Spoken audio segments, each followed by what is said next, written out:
Hello and welcome to The Dish with Liz. My name is Liz Rodriguez. I'm a registered dietitian offering solutions to your most pressing questions. So let's get right to it.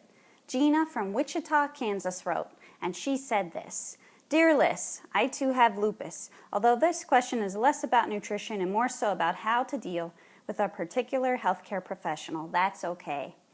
My health has recently taken an interesting turn, and I'm now working with a new professional skilled in the necessary area of expertise.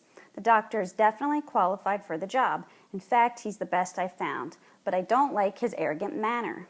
Do you think I should stick it out, or do you think that the negative interaction will do more harm than good for my stress levels? I know you've been navigating your health for many years and would so appreciate your feedback. Gina.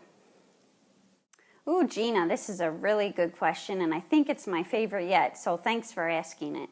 I know that as a patient, and particularly one that's had a lot of negative experiences with practitioners, it's really easy to become discouraged quickly. However, in this instance, I want to take the attention away from your healthcare professional because you've already indicated that he's the most qualified, and I'm guessing you want the best care possible. Instead, focus on the fact that you can't control his behavior, but you can control how you choose to respond. Now, I, of all people, know that it's really easy to become affected by somebody else's behavior. But once we become cognizant and aware of the fact that we're in control of our own emotions and therefore our own response, we become more in control of the situation. So when you do interact with this professional, you may need to put on some padding to protect yourself. You'll also want to mentally prepare prior to the visit, practice stress reduction before and after the visit, and consider the source without taking it personally. Now, I'm not saying that by continuing to be a paying client of this practitioner that you should simply roll over and accept his bad behavior.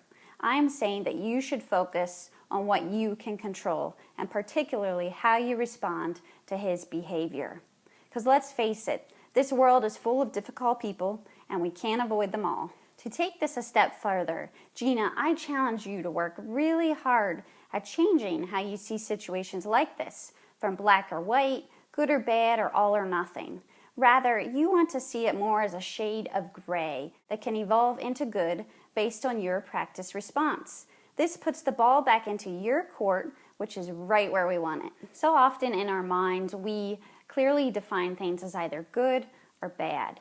I believe that this is a coping mechanism to make ourselves feel better so that we don't actually have to put in the time or the hard work to actually change.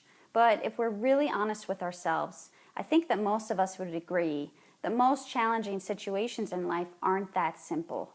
Rather, they're more of a shade of gray that can be influenced based on our response. At this point, you may be wondering how this applies to you. Well, I believe that as patients seeking healing, it's really important that we keep an open mind and not be wed to black or white solutions. This is relevant when it comes to diet, medication, supplements, and professionals. The reason being that no one situation is alike, and by limiting our solutions to a hard, fast diet, a strict protocol, or medications for a long period of time, we are limiting ourselves, and therefore we are less likely to move forward and to really get well. To give you a personal example, I used to think very black and white in regards to the Lupus Foundation of America, or LFA, dedicated to solving the mystery of lupus. Sounds good, right? Well, when I became med-free back in 2009, I decided that all the LFA does is fund drug research, and I wasn't going to support them.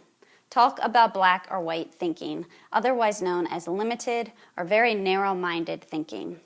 In reality, the Lupus Foundation of America raises awareness about a really important disease on the rise that receives very little research funding, all while providing support and resources to patients. Yes, they do use a lot of funds toward drug research, and yes, they do talk a lot about that, but for me to totally disregard their efforts at raising awareness about a nasty disease was extremely limited thinking on my part.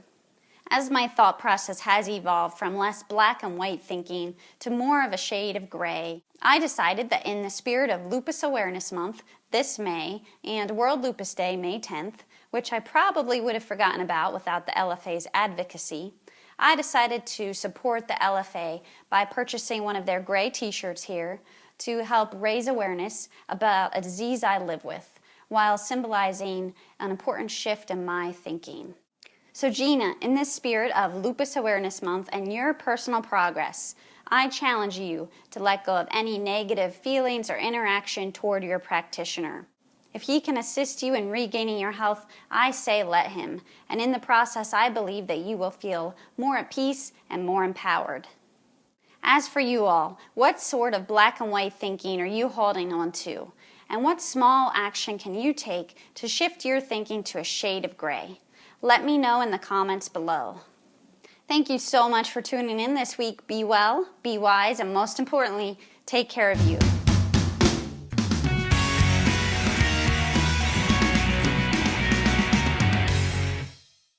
If you're like me and you strive to be an empowered consumer, sign up for my 8-week training, The Complete Nourishing Wisdom Shopping Strategy, to learn how to make wise food choices for life.